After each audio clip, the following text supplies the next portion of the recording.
Gravel since the beginning. The early 2000s were full of fads. Most of them, thankfully, faded away. But one of them proved not to be a fad at all. Riders in the Midwest found far less traffic on their local farm roads and began migrating to these quieter gravel routes.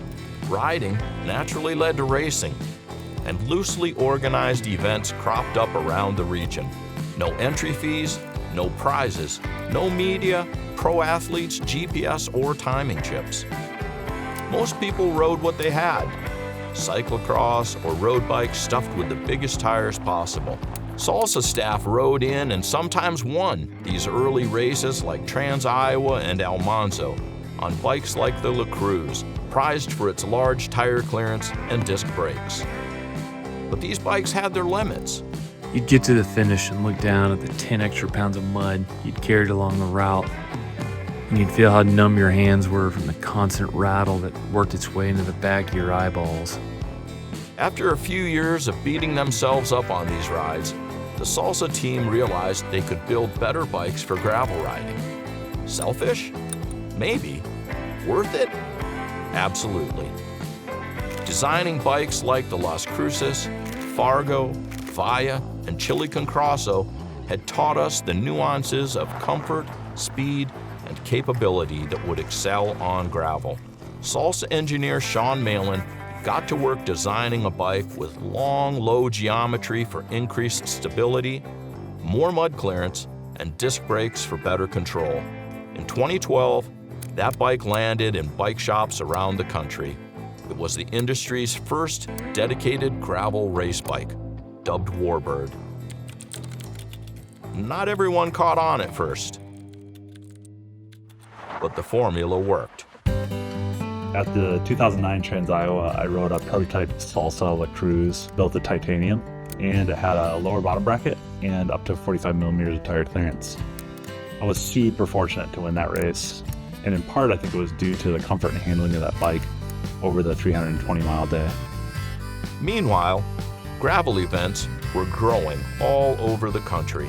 We went all in on gravel, with a title sponsorship of Unbound Gravel from 2010 to 2019, as it grew into one of the world's premier gravel events.